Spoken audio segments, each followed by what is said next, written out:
vous allez bien. Aujourd'hui, on va parler Ozempic et j'ai perdu 25 kilos. 25 kilos avec ce traitement-là. Attention, attention, attention. Je précise une chose, je suis diabétique.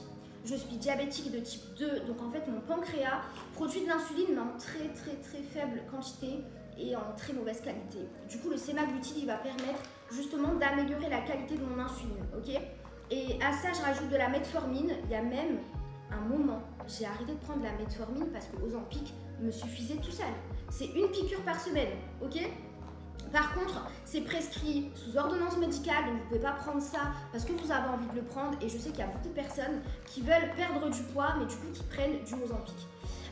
Honnêtement, je ne sais pas du coup les risques que ça engendre par rapport à votre perte de poids pour les personnes qui ne sont pas diabétiques, mais prendre un traitement alors que vous n'en avez pas forcément besoin en termes de corps. Votre corps n'a pas forcément besoin de prendre un traitement.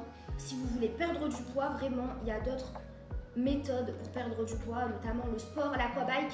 L'aquabike, vous perdez énormément de calories. En une séance, vous pouvez perdre jusqu'à 1500 calories en 45 minutes si vous faites vraiment à fond le sport et tout. Donc franchement, et l'aquabike, vous ressentez même pas les douleurs. Donc franchement, je préfère que vous preniez des séances d'aquabike, que vous preniez un traitement et vous affligez à votre corps quelque chose qui n'en a pas besoin, tout simplement. En plus de ça, c'est un traitement pour les personnes qui sont diabétiques. Donc ça crée une pénurie en fait. Si des personnes en prennent alors qu'ils n'en ont pas besoin, bah, des personnes qui en ont vraiment besoin et à qui ça peut aider, ils se retrouvent sans médicaments, tout simplement parce qu'il n'y en a plus, parce que vous avez pris des médicaments alors que vous n'en avez pas besoin. Après, si c'est sous ordonnance médicale, il n'y a pas de souci. Mais voilà, du coup, Ozempic, c'est un très bon médicament pour les personnes qui sont diabétiques, diabète de type 2. Il y a aussi Trulicity, c'est pareil. C'est pareil que Ozempic, mais honnêtement, je ne l'ai pas accepté. Dès la première injection, ça n'allait pas du tout. Vraiment, ça n'allait vraiment pas du tout. Du coup, on m'a mis Ozempic et franchement, ça fait presque un an que je le prends maintenant. Et une fois par semaine la piqûre, c'est magnifique. Par contre, je vais vous dire une chose. En tout cas, moi, j'ai dû aller en déplacement pendant 2 semaines sur Paris. Bref, très loin de chez moi. Et du coup, le truc, c'est que j'ai pas pu prendre Ozempic.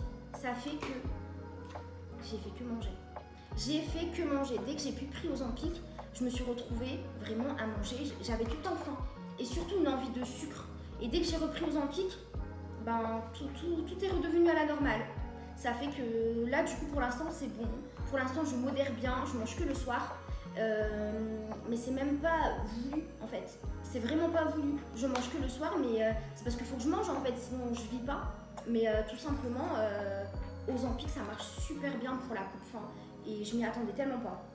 Et du coup, j'ai perdu 25 kilos grâce à ce traitement-là. Et depuis, je stagne. Je fais que stagner niveau poids. Et pour l'instant, ça se passe bien. Donc là, ça fait un an. On verra ce que ça donne. J'avais commencé avec 0,25 mg. Et là, je suis passée à 0,5. Et pour l'instant, je modère très bien. Avec 500 g de metformine, j'étais à 800 g à la base. Là, je suis passée à 500. Et mon diabète, il se régule bien. Franchement.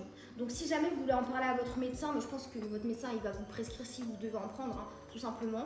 Bah franchement, c'est pas mauvais. Franchement, c'est pas mauvais. Voilà.